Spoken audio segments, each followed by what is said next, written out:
నమస్కారం. లక్ష్మి చెప్పే కథలకు స్వాగతం. వీణులతో వీక్షించటానికి సిద్ధం కండి. చిన్నారి నేస్తాలు, ఇప్పుడు మనం శ్రీ మాచిరాజు కామేశ్వరరావు గారు రచించిన కాపలా దయ్యం అనే ఓ చక్కటి కథను విందామండి. ఈ కథ 1983లో చందమామ బాలల మాసపత్రికలో ప్రచురింపబడింది. సూర్యాస్తమమై చీకటి పడుతున్న సమయంలో పెద్ద ఉరుములు మెరుపులతో వాన ప్రారంభమైంది. అప్పటికి కొన్నాళ్లుగా ఎక్కడైనా ఉద్యోగం దొరుకుతుందేమోనని ఊళ్ళు పట్టుకు తిరుగుతున్న కిరీటి ఆ సమయంలో ఒక చిన్న గ్రామాన్ని సమీపిస్తున్నాడు. అతడికి దగ్గరలో శిథిలావస్థలో ఉన్న ఇల్లు ఒకటి కనిపించింది. చప్పున పోయి ఆ ఇంటి అరుగు మీద నిలబడ్డాడు. బయట కుండ పోతగా వాన కురుస్తున్నది. చూస్తుండగానే బాగా చీకటి పడిపోయింది. వాన తగ్గే సూచనలు లేవు. ఇప్పుడేం చేయటమా అనుకుంటూ కిరీటి ఇంటి ద్వారబంధాలకేసి చూశాడు. తలుపుకు బాగా తుప్పు పట్టిన తాళం వేళ్లాడుతోంది. అంతలో అక్కడికి వానలో తడుస్తూ వచ్చిన ఒక 20 ఏళ్ల అమ్మాయి ఇంటి చూరు కింద నిలబడుతూనే మెరుపు కాంతిలో కిరీటిని చూసి తుళ్ళిపడింది. కిరీటి ఆమెకు పొడిగా ఉన్న తన పై పంచ ఇస్తూ, భయపడకు, ముందు తల తుడుచుకో, నేనేమి దొంగను కాదు, అయినా ఇంత చీకటి వర్షంలో ఒంటరిగా ఎక్కడికి బయలుదేరావు అని అడిగాడు.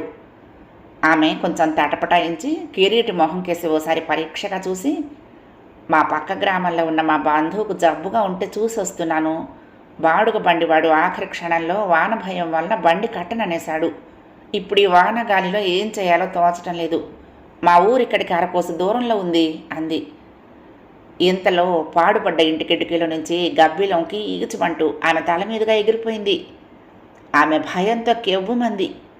కిరీటి నవ్వి, వర్షంలో ఒంటరిగా రావటం చూసి చాలా ధైర్యవంతురాలు అనుకున్నాను అన్నాడు. ఆమె సిగ్గుపడుతూ, నాకు దొంగలన్నా చీకటన్నా పాములన్నా భయం లేదు, కానీ దెయ్యాలంటే మహాచెడ్డ భయం. పాడుబడ్డేళ్లలో దెయ్యాలుంటాయి కదా అంది. ఆ తర్వాత ఆమె తన పేరు శిల్ప అని చెప్పింది.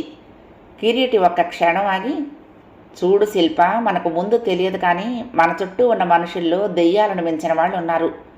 నా సంగతే చూడు, మా నాన్న పోయాక బంధువులమంటూ ఇంట చేరిన వాళ్ళు నన్ను రకరకాలుగా మోసగించి ఉన్న కొద్దిపాటి ఆస్తి కాజేశారు.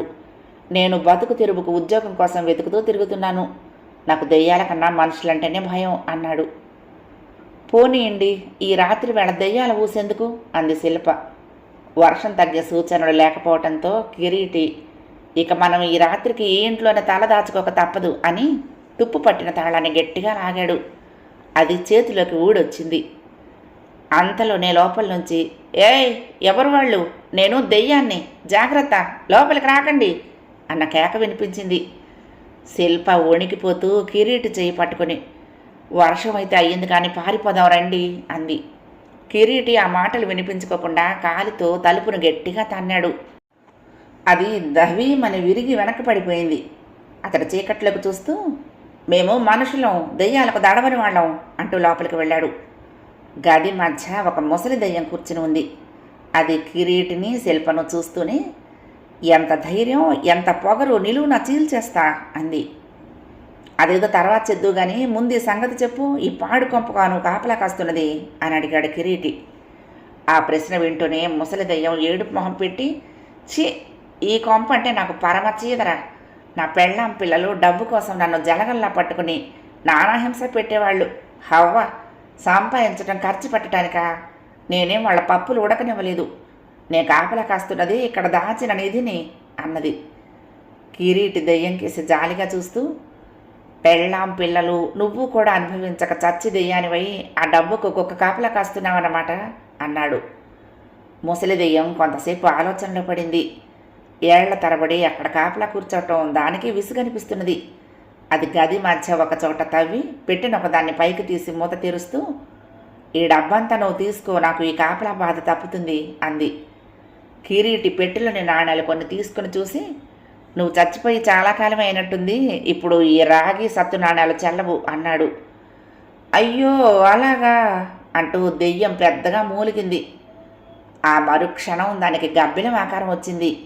అది కీచుమంటూ పెట్టెలోని నాణ్యాల మీద ఒకసారి వాలి తుర్రుమంటూ బయటకు ఎగిరిపోయింది. కిరీటి పెట్టెను దెయ్యం తవ్విన గుంటలో పడేసి గట్టిగా చేతులు దులుపుకుంటూ శిల్పకేసి చూశాడు. శిల్ప ఆశ్చర్యంగా బా మీకెంత ధైర్యం అండి, మీరు చాలా ధైర్యవంతులు అంది. నా ధైర్యానికి ఏం గాని ఈ రాత్రికి మనం ఇక్కడ కాలం గడపక తప్పదు అన్నాడు కిరీటి. ఇద్దరూ గదిని సాధ్యమైనంతలో శుభ్రం చేసుకుని నిద్రపోయారు. తెల్లవారి కిరీటి నిద్రలేచేసరికి శిల్ప అరుగు మీద నిలబడి రాత్రి గాలివాన దెబ్బకు విరిగిపడిన చెట్లకేసి చూస్తున్నది. చాలా పెద్ద గాలివానేనన్నమాట. రాత్రి మనకు ఈ దెయ్యం కొంప దొరకడం అదృష్టం అన్నాడు కిరీటి. మీకు మరొక అదృష్టం ఎదురవబోతున్నది. మా నాన్న దగ్గర మీకు ఉద్యోగం ఇప్పిస్తాను. అయితే అందుకు చిన్న కథ ఒకటి కల్పిస్తాను. రాత్రి వర్షంలో దొంగలు నా నగలు కాజేయాలని చూస్తూ ఉంటే మీరు రక్షించారని చెప్తాను అంది శిల్ప. కిరీటి ఏమీ మాట్లాడకుండా తల ఊపి ఊరుకున్నాడు. తర్వాత వాళ్ళు బయలుదేరి శిల్ప ఊరు చేరేసరికి మధ్యాహ్నమైంది. చుట్టూ పళ్ళ చెట్లు, రకరకాల పూల మొక్కలు ఉన్న శిల్ప వాళ్ళ పెద్ద డాబా ఇల్లు చూడగానే వాళ్ళు చాలా ఆస్తిపరులని కిరీటి గ్రహించాడు. శిల్ప తండ్రి ఆమెను చూస్తూనే, క్షేమంగా వచ్చావా తల్లి? నువ్వు ఇల్లు చేరలేదన్న బెంగతో నాకు రాత్రి నిద్రే లేదు అన్నాడు. శిల్ప తండ్రికి కిరీటిని చూపుతూ తాను కల్పించిన కట్టుకథ చెప్పి, ఈయన చేసిన సహాయానికి నువ్వేదైనా ఉద్యోగం ఇవ్వాలి నాన్న అంది. ఉద్యోగమా? ఒక్క ఉద్యోగం ఇచ్చినంత మాత్రాన నా రుణం తీరుతుందా అంటూ శిల్ప తండ్రి కిరీటి 2 చేతులు పట్టుకున్నాడు.